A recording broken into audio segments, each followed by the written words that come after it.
Long day lady low.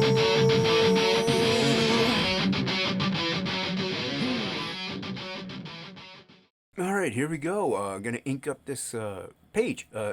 It's zoomed in, mind you. I have to have it this close because otherwise you'll see my head completely. But I penciled this page the night before. Actually, usually I don't do tight pencils, but I went ahead and did some tighter pencils on this one than normal, just to see how it might turn out at the end. And here I'm blow drying it. But yeah. So I'm going in and I'm inking it with a Hunt 102 nib. It's I get them online. They're the gold ones. I get them on Amazon, and you can just Hunt 102 like a mapping nib, a comic mapping nib or something like that. And it's a 102. It's a smaller one. And I also get the Tachikawa nib holder because they're wooden ish. I mean, they look wooden. I think they're plastic, but I like the grips on them, and I kind of go through them because I tend to leave the nibs in too long and they cake up, and I got to order new ones because then the holder falls apart. I don't know. It's like the middle part of it falls apart, but they're fairly cheap. But yeah, so tighter pencils on this one, but I do ink loose anyway. So, and if you're doing, general rule is pencil tight, ink loose, or you can pencil loose, ink loose. Just keep your inks loose. It gives them more movement, more feeling, more flow, more energy.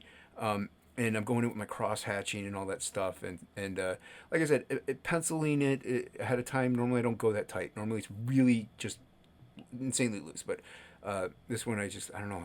And then, so going in next day, inking it up and putting all the lines in and stuff like that. This is called One Stormy Night. That's the name of this book. First time I've ever said it. It's going to be absolute One Stormy Night. And it's going to be a silent comic. So there was no dialogue, and it's gonna be fun. It's gonna be fun if I pull it off right. Hopefully I do, and the storytelling's wonderful. We're gonna have it try to be affordable for everybody, and it's gonna be great. Now, if Frog G is finished before this, obviously I won't do this one. I'm waiting.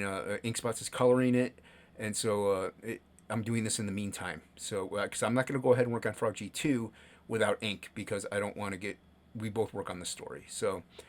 So yeah, so here I'm waiting on the ink to dry a little bit longer, a little bit more, and then I'm going in, I'm adding the rain in, the stormy rain, and with it I just use the white, Dr. P.H. Martin's bleed proof white. Then I go in, I splatter it on the edge of the holder, and I just splatter up some white and get those effects of the rain splashing off. And I do some pointillism too with it as well. So, and here's the pan down of it, and I have a lot of fun doing these pages. They're raw, they're kinetic, they're a lot of fun. So thank you again for watching.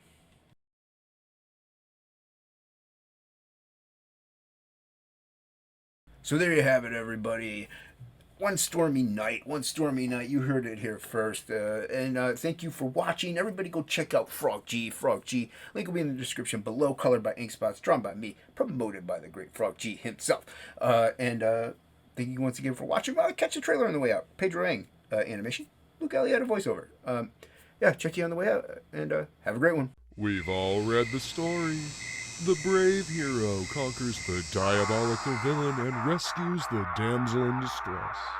But this is real life, and in real life, stories don't always have happy endings. Frog G, the story of a man turned into a frog by a voodoo priestess sent on a mission to kill a god by death itself. Now our hero must roam the underworld to regain his humanity and win back the woman he loves.